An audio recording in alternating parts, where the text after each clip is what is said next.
गोस्वामी तुलसीदास जी ने भगवान श्री जगन्नाथ जी का दर्शन किया। श्री जगन्नाथ जी के 4 द्वार हैं, उत्तर द्वार, दक्षिण द्वार, पश्चिम द्वार और पूर्व द्वार। इन द्वारों के भी अपने अपने महत्व हैं। पूर्व द्वार जो है उसको सिंह द्वार कहते हैं, जो कि धर्म का स्वरूप है। वहीं से ही प्रवेश होता है मंदिर में, उसको सिंह द्वार कहते हैं और वो धर्म स्वरूप माना जाता है। आपने देखा होगा कि सिंह, जो लोग गए जगन्नाथपुरी, सिंह द्वार से जब मंदिर में प्रवेश करते हैं तो सिंह द्वार में श्री पतित पावन भगवान विराज रहे हैं। जैसे ही आप भीतर प्रवेश करोगे, द्वार में प्रवेश करते ही इधर मतलब ऐसे जाओगे तो आपके दाहिनी ओर भगवान जगन्नाथ जी का एक स्वरूप होगा, छोटा सा। वो साक्षात जगन्नाथ जी, उनका नाम है पतित पावन भगवान। क्या नाम है? पतित पावन। उनके वहां विराजने के कई कारण हैं। मुख्य कारण तो यह है कि जगन्नाथ भगवान इतने दयालु हैं, इतने कृपालु ठाकुर जी हैं। उनको लगता है कि भाई भीतर आने में, मेरे दर्शन करने में बहुत समय लगता है, इतनी भीड़ होती है। और कोई व्यक्ति, कोई भक्त यदि अपने कार्य में व्यस्त है और वो जल्दीबाजी में मेरा दर्शन नहीं कर पा रहा है, तो उसके लिए ठाकुर जी द्वार पे ही बैठे, वहीं से देख के चला जाए। पतित पावन भगवान के दर्शन का फल साक्षात जगन्नाथ जी के दर्शन का फल है। अगर कोई व्यक्ति, बहुत ध्यान से सुनिएगा, सिंह द्वार से यदि प्रवेश करता है जगन्नाथ मंदिर में और पहले पतित पावन भगवान को देखता है, फिर भीतर जाके महाप्रभु जगन्नाथ जी को देखता है, तो उसके पुण्यों में गिनती 1 नहीं 2 होती है। कितने दर्शन किए? बोले 2 दर्शन किए। पहले पतित पावन भगवान के हो गए, फिर भीतर महाप्रभु जी के हो गए। तो मुख्य कारण तो यही है उनका मुख्य द्वार पर विराजमान होने का। अब जगन्नाथपुरी में आपको पता है,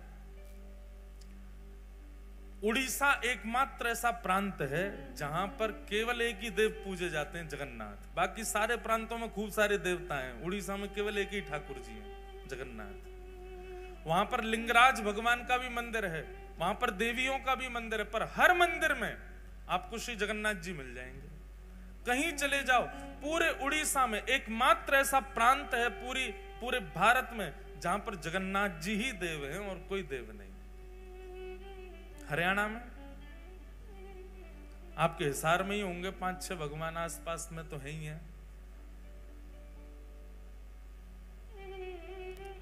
हरियाणा में इतने सारे भगवान, कोई देवता की निंदा नहीं। भारत में इतने सारे देवों के मंदिर हैं, पर उड़ीसा में महाप्रभु जगन्नाथ। वहां पर विवाह होता है ना, हमारे यहाँ विवाह में अच्छी कैटरिंग वाले मंगाए जाते हैं, अच्छे भोजन बनाने वाले बुलाए जाते हैं। पर श्री जगन्नाथपुरी में सबसे बड़ा जो ब्याह होगा उसमें महाप्रसाद आता है।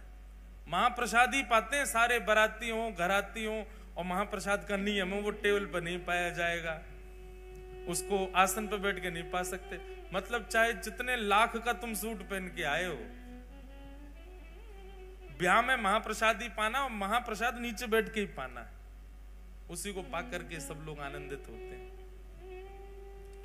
तो जगन्नाथपुरी में विवाह तब तक संपन्न नहीं होता जैसे बड़े बूढ़ों का ब्याह होना चाहिए, बड़े बूढ़ों का आशीर्वाद मिले तब ब्याह संपन्न। ऐसे जगन्नाथपुरी में वर और वधू जो है, वो जब तक श्री जगन्नाथ प्रभु को देख ना लें तब तक उनका विवाह संपन्न नहीं होता।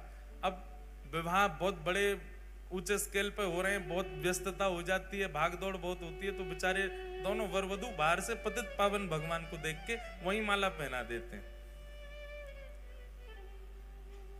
दूसरा पतित पावन भगवान के बाहर विराजने का स्वरूप यह है कि जब म्लेच्छों ने भारत में आक्रमण किया और मंदिर ध्वस्त करने लगे,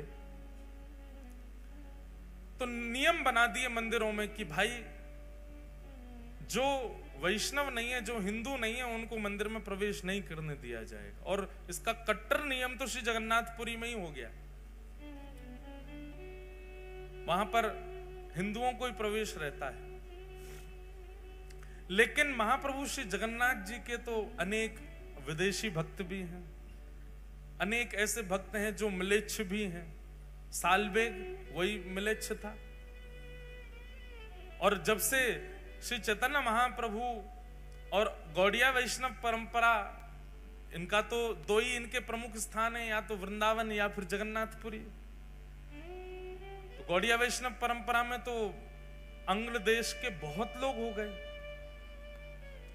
जगन्नाथ भगवान को सर्वस्व मानते हैं। उनके लिए महाप्रभु श्री जगन्नाथ जी पतित पावन रूप में बाहर ही बैठ गए, यही दर्शन कर लो हमारा। ऐसा शास्त्रों में वर्णन है, ऐसा जगन्नाथ जी की महिमा में भी लिखा है कि यदि कोई व्यक्ति पतित पावन भगवान का दर्शन किए बिना जगन्नाथ जी का दर्शन कर ले तो उसके पुण्य में 0 दर्शन काउंट होता है, दर्शन हुआ ही नहीं है उसको। लेकिन पतित पावन भगवान का दर्शन करके महाप्रभु को देखे तब उसके परिपूर्ण दर्शन माने जाते हैं। तो सिंह द्वार ये पूर्व द्वार है, इसी को धर्म द्वार कहा जाता है। दूसरा पश्चिम द्वार, इसको व्याघ्र द्वार कहा जाता है। इस द्वार से प्रवेश करने से कामनाओं की पूर्ति होती है, क्योंकि एक काम द्वार है। यदि किसी व्यक्ति की कोई कामना है तो वो पश्चिम द्वार से श्री जगन्नाथ जी का दर्शन करने के लिए जाए। जितने दिन जगन्नाथपुरी में है, जितनी बार प्रवेश करे पश्चिम द्वार से करे तो उसकी जो भी कामना होगी महाप्रभु जगन्नाथ पूरी कर देते। काम द्वार। तीसरा है उत्तर द्वार, इसको कहते हैं हाथी द्वार, और इसका अर्थ क्या है, बोले मोक्ष द्वार। इस द्वार से प्रवेश करना और दर्शन करके निकलने से ये मोक्ष द्वार है, इससे मुक्ति की प्राप्ति होती है। और दक्षिण द्वार अश्व द्वार है। अश्व द्वार, इस द्वार से प्रवेश करके दर्शन करने जो व्यक्ति जाता है उसको अर्थ की प्राप्ति होती है, धन मिलता है। पर हरि नाम जिसके चित्त में है, हरि जिसके भीतर विद्यमान है, वो किसी भी द्वार से प्रवेश कर जाए उसको चतुर्विध पुरुषार्थ नहीं मिलता है। जैसे जिसके चित्त में कामना नहीं है, जिसके चित्त में मोक्ष की इच्छा नहीं है, जिसके चित्त में अर्थ की कामना नहीं है, वो किसी भी द्वार से प्रवेश कर जाए, उस द्वार की महिमा जाने बिना प्रवेश कर जाए तो उसको पंचम पुरुषार्थ की प्राप्ति होती है। पंचम पुरुषार्थ क्या है? प्रेम। श्री जगन्नाथ जी उसको प्रेम प्रदान करते हैं। इस प्रकार महाप्रभु श्री जगन्नाथ जी के ये 4 द्वार हैं। इन 4 द्वारों से श्री जगन्नाथ जी के दर्शन करने को वैष्णव जन प्रवेश करते हैं, दर्शन करने भीतर जाते हैं। महिमा बहुत सारी है, सब प्रकार के तीर्थ अंदर विद्यमान हैं। महाप्रभु जगन्नाथ जी के समस्त देवी देवता अंदर ठाकुर जी के पास बैठे हैं।